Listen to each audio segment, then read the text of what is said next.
ایک دوسری نصیحت جناب سیدہ فاطمہ الزہرا سلام اللہ علیہا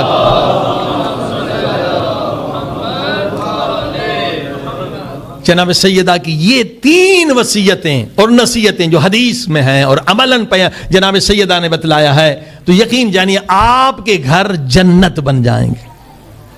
آپ کے گھر جنت بن جائیں گے اگر ان تین چیزوں کو آج لے کر جائیں. وہ کیا ہے؟ وہ نبی پاک کی حدیث ہے اور جناب زہرا کا عمل ہے. فرمایا بہترین بیوی کون سی ہے؟ ہاں جنہوں نے شادی نہیں کی ان کے لیے بھی بہترین نسخہ ہے. خطا نہ کریں، غلطی نہ کریں کہ بہترین بیوی کون سی ہے. نبی پاک نے فرمایا سب سے بہترین بیوی بھی ہے وہ ہے جس میں تقوی ہو، تقوی پرہیزگاری. کبھی ظاہری حسن کو نہ دیکھنا، کبھی دولت کو نہ دیکھنا، کبھی پاسپورٹ کو نہ دیکھنا. ہاں جی، لوگ پاسپورٹ کی وجہ سے شادیاں کر رہے ہیں. امام کہتے ہیں کہ تقوی اصل چیز ہے. تقوی یہ حسن تو ایک بیماری میں چلا جاتا ہے. روح کو دیکھو، روح کی پاکیزگی کو دیکھو. اصل وجود روح ہے کہ اس کے روح میں کتنی طہارت ہے، مرد ہو یا عورت ہے. مولا علی فرماتے ہیں اگر ایک عورت بہت حسین ہے مگر تقوی نہیں وہ سانپ ہے. سانپ ہے. سانپ کی کھال کتنی نرم ہوتی ہے؟ سانپ کی کھال کتنی نرم ہوتی ہے مگر جتنی نرم ہے اتنا ہی زہر موجود ہے. جو ظاہری حسین ہے مگر اس کے اندر زہر ہے. ہاں اگر اس عورت نے بے وفائی کی تو سانپ سے ڈسنے میں اتنا درد نہیں ہوگا جتنا عورت کی بے وفائی پر. ہاں اب یہ خودکشی کیوں کرتے ہیں؟ گورے خودکشی کیوں کرتے ہیں؟ پیسہ بھی ہے، مال بھی ہے، سب کچھ ہے، اس لیے ان کی بیویاں دوسروں سے بھاگ جاتی ہیں. یہ زخم کبھی اس کا مرہم ہی نہیں ہے. فرمایا تقوی دیکھو. تقوی اب مرد بھی عورت بھی دونوں ظاہری حسن. اب یہ ایسے ہزاروں واقعات ہیں کسی نے ظاہری حسن دے کر کسی مرد سے شادی کر لی، اس کے روح کو نہیں دیکھا. ہاں جب بیوی ہو نا تو وہ آپ کی عزت ہوتی ہے، ناموس ہوتی ہے. اگر ناموس بچانے کے لیے آپ جان بھی دے دیں تو شہید ہیں. تو کسی بے وفا کے لیے جان دینی ہے، جان دینی ہے خدا اور رسول اہل بیت کے لیے. اس کے بعد اپنے ناموس کے لیے، ناموس کو بچانے لیے جان دے انسان شہید ہے. تو ہر ایک سے شادی نہ کرنا. دیکھو ناموس ہے یا نہیں، جان دینا پڑے گی. حسن نہ دیکھو، تقوی دیکھو. اب اسی طرح لڑکی نے بے وقوفی کی ظاہری حسین لڑکے سے شادی کی. بدماش آ گئے، ڈاکو آ گئے تو وہ یہیں رہتا تھا اور یہیں رہتے. انگریزوں کی یہ کہاوت ہے، آپ کے یہاں ہے یا نہیں، وہ کہتے میرے بٹوئے کو نہ چھیڑو میری بیوی کو لے لو. اتنے بے غیرت ہوتے ہیں.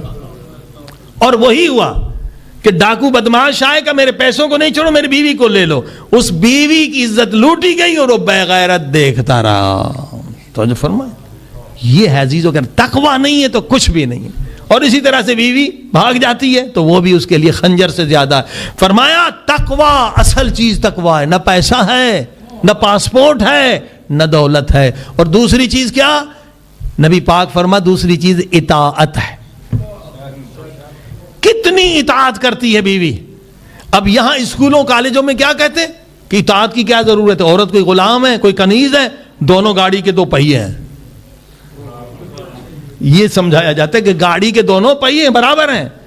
میں نے کہا نہیں بھائی، گاڑی کے دونوں پہیے نہیں ہیں بلکہ گاڑی چلانے کے ڈرائیور ایک ہوگا. ایک وقت میں دو ڈرائیور ہوں گے، ایکسیڈنٹ ہو جائے گا.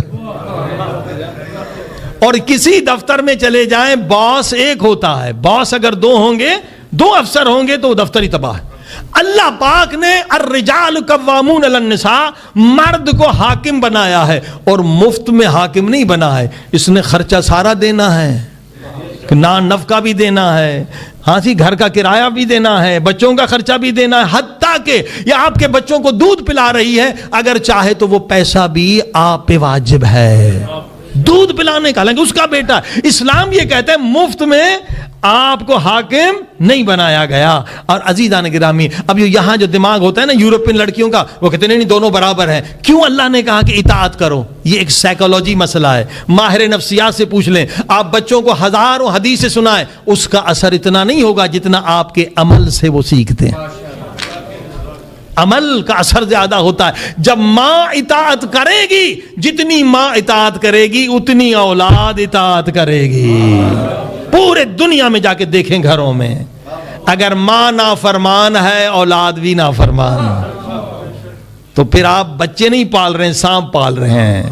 لہذا ماں نے اطاعت سکھانی ہے اپنے عمل سے اولاد کو، اور جب اطاعت کرے گی تو بچے ماں کی بھی اطاعت کریں گے، باپ کی بھی اطاعت کریں گے. اگر ماں نے اطاعت نہیں کی تو بچے بھی اطاعت نہیں کریں گے. صلوات پڑھی محمد.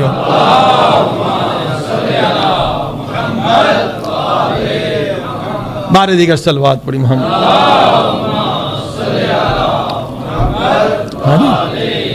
گھروں کو جنت بنانے کے لیے تیسری چیز جناب سیدہ نے عملاً بتایا، اور نبی پاک کی حدیث کہ بیوی امین ہو، امانت داری کرے.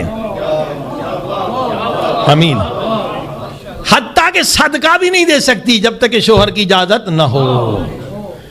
کوئی چیز بھی خیانت نہ کرے. البتہ امانت دونوں طرف سے ہے، مرد بھی امین ہو. ایک میں مولا علی کا جملہ بتا رہا ہوں، اگر اس پہ عمل کیا آپ کا گھر جنت ہوگا، نہ جھگڑا ہوگا، نہ فساد ہوگا، نہ ٹینشن ہوگا، نہ پریشانی ہوگی.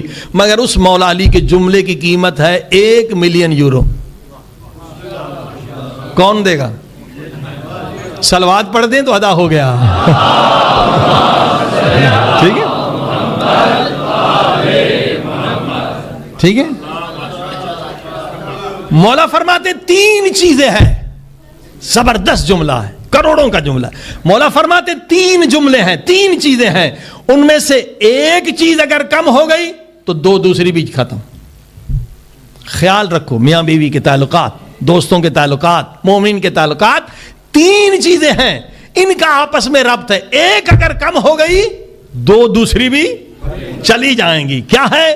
فرما ایک ہے محبت، دوسرا ہے احترام، تیسرا ہے اعتماد. جتنا غور کریں گے مزہ آئے گا. محبت، احترام، اعتماد. اگر محبت ختم ہو گئی احترام بھی ختم، اعتماد بھی ختم. اور اگر احترام ختم ہو گیا محبت بھی ختم، اعتماد بھی ختم. اگر اعتماد ختم ہوا محبت بھی ختم، احترام بھی ختم. میاں بیوی میں یہ 3 چیزیں ہونی چاہیے. دوستوں میں بھی 3 چیزیں ہونی چاہیے، محبت بھی ہو، احترام بھی ہو، اعتماد بھی ہو. صلوات پڑھے محمد.